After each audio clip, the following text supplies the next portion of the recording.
Ecos do Futuro, um programa de podcast de Design Agora.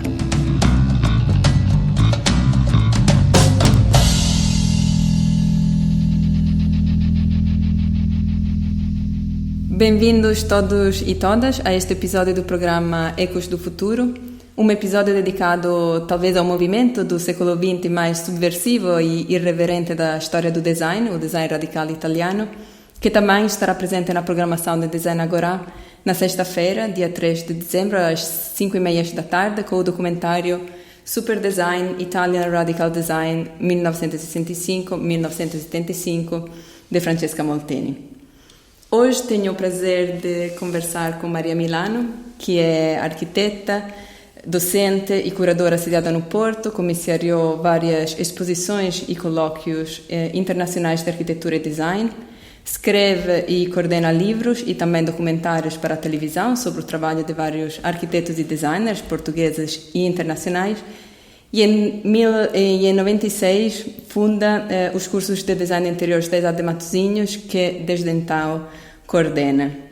Podemos também dizer e referir que Maria Milano é quem mais divulga em Portugal a cultura italiana do design e, nesse sentido, é responsável pela etapa portuguesa de uma exposição que inaugurou na sexta-feira passada na Casa do Design de Matosinhos, sobre Adriano Olivetti, que aconselho muito ir ver, porque também tem a ver com a utopia, que se chama Universo Olivetti, Comunidade como Utopia Concreta.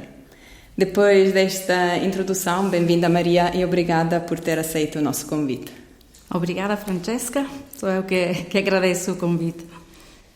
Então, Louise Mumford, no seu livro História das Utopias, na primeira frase do prefácio, ele afirma que a palavra utopia pode ser relacionada com ou a completa loucura ou a esperança humana absoluta. O que significa para si no seu trabalho utopia? Bom, eu normalmente vou sempre a procurar da etimologia das palavras quando quero perceber os significados mais profundos que elas contêm. E no seu específico contexto, a palavra utopia é composta por duas palavras que vêm do grego, que é a palavra eu, que é uma negação, quer dizer não, e topia, que quer dizer lugar. Portanto, a utopia, a partida, é um não-lugar. É um lugar que não existe, mas que anseia por existir. Para mim, para retomar as palavras de Louise Mumford, a utopia é aquela esperança humana que ganha corpo quando se realiza. Portanto, assim torna-se quase uma espécie de contradição em termos ela própria. O caso recentemente dibattido na Casa do Design acerca da utopia do Universo Olivetti, da experiência Olivetti, demonstra exatamente a importância da realização de uma esperança projetual que, no caso de Olivetti, se concretiza na arquitetura e na sua cidade de Ivrea e na sua estreita relação com o território, entendido neste caso como não só como substrato físico, mas também como substrato social, cultural e econômico. Se realiza na integração com a natureza e neste pacto entre comunidade, cidade e território. Sem a possibilidade de concretização, que tem que ser, como até o Pippo Giorra, na mesma conversa que tivemos sexta-feira, disse e sublinhou, que tem que ser progressiva e orgânica. Para mim não faz sentido falar de utopia, porque a utopia passa a existir só quando deixa de ser um não-lugar, quando deixa de ser uma utopia. Portanto, para mim é importante esta dimensão potencial da utopia. E acha, por exemplo, que esta dimensão potencial, esta procura da utopia, possa existir, por exemplo, no seu trabalho como professora? Desafia os alunos, os estudantes, para que procurem esta dimensão, ou é mais realista nas propostas que entrega? Não, acho que tem sempre que estar. Não está declarada a intenção, mas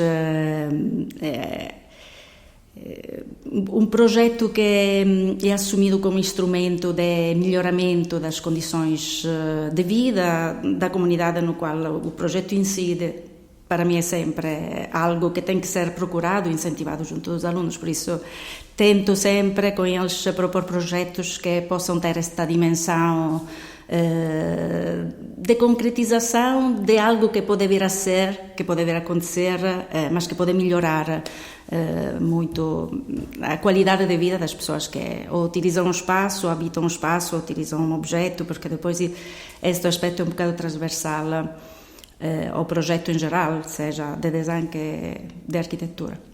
Sim, concordo. E em relação ao tema deste episódio, o design radical, pode tentar de enquadrar para o público o que o que foi o design radical, em que período histórico surgiu, quem, por exemplo, aderiu a este movimento e quais os temas principais que foram explorados pelos seus protagonistas? Bom, o movimento radical é um movimento que nasce em Itália nos anos 60 e nasce como um movimento de contestação à cultura dominante. Nasce a partir de uma contestação que veio dos estudantes, mas também dos jovens operários. Era uma contestação a um sistema cultural ainda muito vinculado aos preceitos do movimento moderno, que já inclusive naqueles anos encontrava-se em grande crise. Os radicals apelavam a uma projetualidade que não fosse imposta por uma cultura dominante e, consequentemente, não fosse imposta pela classe burguesa, mas que fosse a expressão daquelas exigências, daquelas necessidades das pessoas, dos jovens, ansiosos por assumirem-se e expressarem-se em plena autonomia e liberdade. É um momento, por exemplo, em que os objetos começam a ser vistos não como entidades funcionais, mas começam a ser vistos como entidades comunicantes, como veículos de comunicação de sentidos e de valores. Portanto, a forma dos objetos propostos pelos radicals nunca era uma forma que era consequência da sua função, como era o caso dos objetos que foram produzidos no movimento moderno. Esta é a altura em que nascem as mais interessantes ícones do design italiano, come per esempio a Superonda, o candeeiro nuvola, a poltrona sacco. Erano objetos que, por exemplo, no caso da Superonda ou da poltrona sacco, que apelavam a uma forma de sentar não convencional e que expressava esta vontade dos jovens de poder se sentar da forma que mais quisessem. Portanto, quase em contraponto com a forma mais composta do sentar borghês. Por exemplo, a cadeira sacco era um objeto que ganhava a forma de quem se sentasse. É um objeto completamente em diálogo com o corpo e com os seus movimentos, e naqueles anos isto era altamente revolucionário. Eram objetos, portanto, que interagiam muito com o utilizador, eram objetos que tinham um altíssimo valor comunicante, como por exemplo os objetos do Ettore Sottsass, as estantes, os tótems do Ettore Sottsass não tinham uma função, mas era uma função, a função era completamente secundária em relação ao seu poder de comunicar. E esta era, digamos, a grande revolução. Na arquitetura, projetos como o Monumento Contínuo do Strupe Studio, Non-Stop City dos Archizoom, foram também revolucionários porque apelavam à possibilidade de poder criar, cada um poder criar o próprio habitat através do universo dos objetos que ele próprio escolheria e que expressaria a sua identidade mais íntima. Portanto, bastava ter um espaço como podia ser um monumento contínuo ou uma non-stop city, um espaço climatizado, indiferenciado, sem nenhuma qualidade arquitetônica, mas apto a receber os contributos dos habitantes. Podia-se colocar uma tenda, um conjunto de objetos que se relacionavam com a nossa identidade e construíam a nossa cultura material para termos aí a construção plena de um habitat. E esta ideia foi também revolucionária porque deixa a arquitetura ser entendida como um espaço sólido, tectônico, e passa a ser entendido como cultura material, acima de tudo, e como um espaço e um abrigo feito a partir dos objetos que mais se identificam com a pessoa que os constrói e que os coloca em volta de si, que interage com eles. E a Maria já referiu alguns nomes. O movimento do design radical, no fundo, era um movimento, ou seja, era constituído por personalidades diferentes, algumas que operavam sozinhas, outras em grupo, em coletivo, etc. Contudo, todos partilhavam o mesmo entusiasmo, a mesma convicção que o design e a arquitetura era um meio para veicular, e pronto, a Maria já deu alguns exemplos, veicular uma mensagem.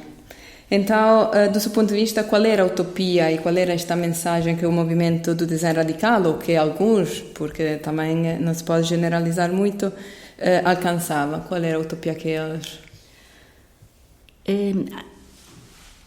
Basicamente, só para regressar um bocadinho ao contexto, que é importante perceber qual é que foi o contexto cultural que criou o movimento radical.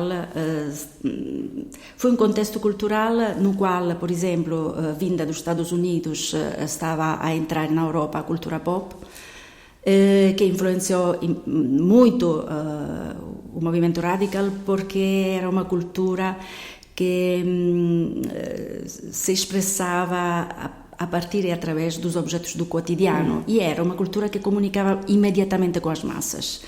E tanto é que o movimento radical também se junta àquele movimento pop e àquele movimento punk que vem dos operários londrinos, que também ansiavam por terem uma identidade cultural, uma autonomia, mas sobretudo por ter uma identidade cultural. Os punks nascem mesmo digamos, por esta necessidade de afirmar-se perante e em contraposição com a cultura burguesa. Portanto, o ideal utópico, se queremos falar do movimento radical, era absorver estas instâncias que vinham de baixo, de uma cultura que vem de baixo de uma pirâmide, não do topo da pirâmide.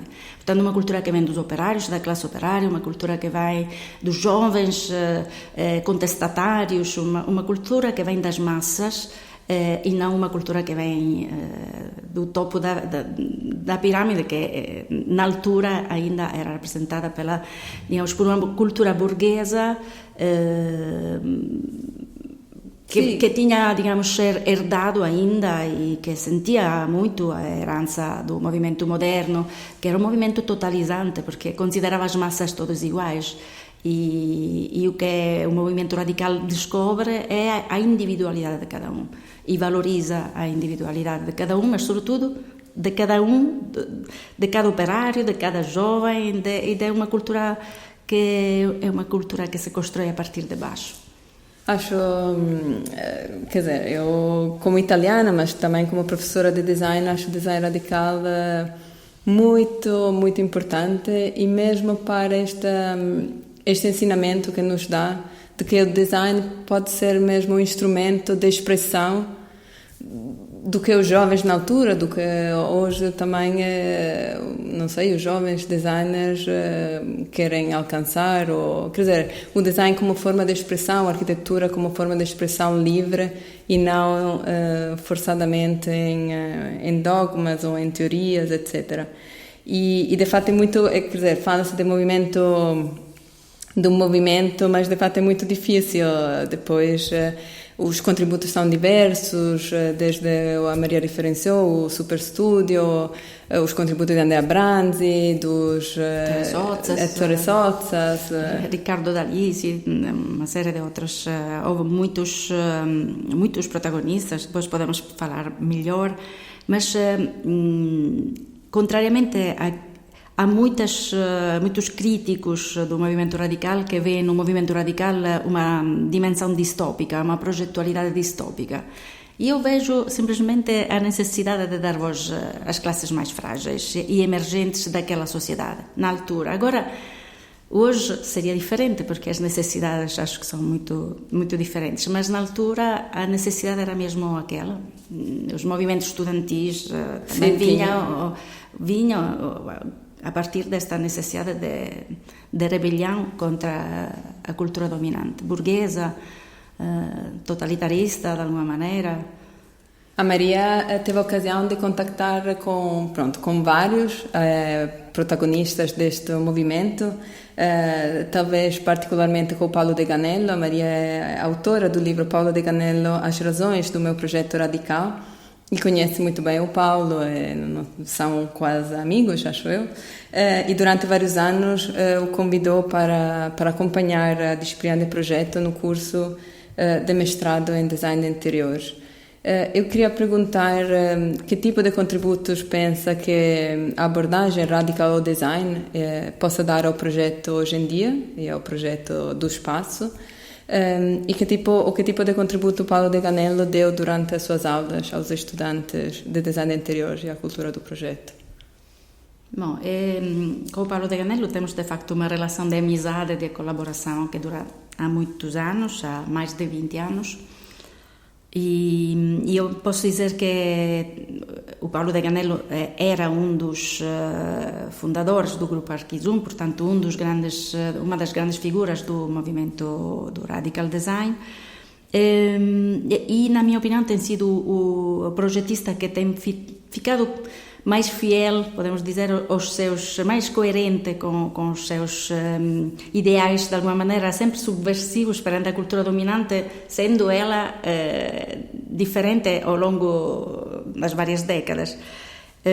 Podemos dizer que é um contestatário nato, mas é mesmo esta sua, vontade de contestar a partida um sistema dominante que para mim tem sido muito inspirador, como sua discípula, posso dizer.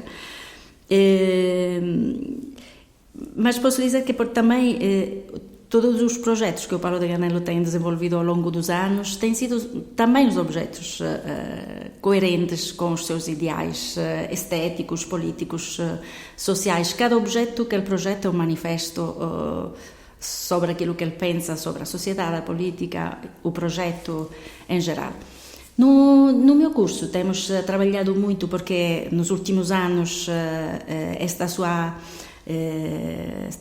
veia contestatária, podemos dizer, se tem dirigido muito ao problema ambiental.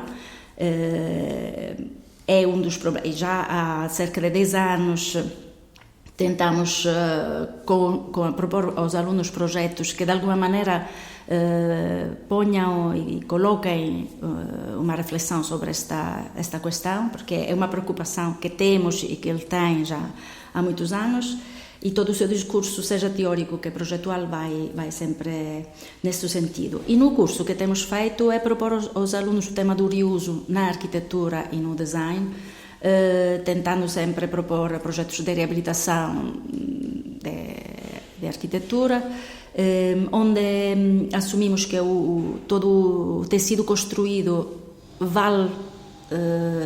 tem um valor intrínseco, independentemente do seu valor histórico, monumental, arquitetônico. Tudo construído tem valor e tem que ser assumido como patrimônio, como recurso, como algo a valorizar e como algo ao qual devolver a sua identidade. Portanto, a transformação tem que sempre acontecer de forma mínima, parcimoniosa. Aliás, o princípio da parcimônia é o princípio que nos, orienta a todos. E também no âmbito do mobiliário temos desenvolvido vários projetos de reuso de velhos móveis, mas sempre com a intenção de não destruir a identidade de partida da peça, do objeto, e de utilizar o mínimo dos recursos materiais e humanos possíveis para a sua transformação. Portanto, posso dizer que o princípio da parcimônia é aquilo que tem regido a sua colaboração no curso hoje em dia, mas é aquilo que também eu acho que neste momento temos como possível utopia que tentar realizar. E então, para acabar esta conversa, acha que deveríamos viver ou abandonar a utopia? E acha que um radical hoje em dia abandonaria ou continuaria a viver a sua utopia ou a sua forma de contestação? Quer dizer, acha que pode ainda existir um design radical, além do Paulo, que continua na sua luta? Eu não sei se pode existir ou se... Acho que, voltando à primeira pergunta, se tem que, ou se deveríamos abandonar a utopia hoje, eu acho que devíamos tentar concretizá-la. Obrigada, Maria. Muito obrigada. Obrigada a eu, Francesca.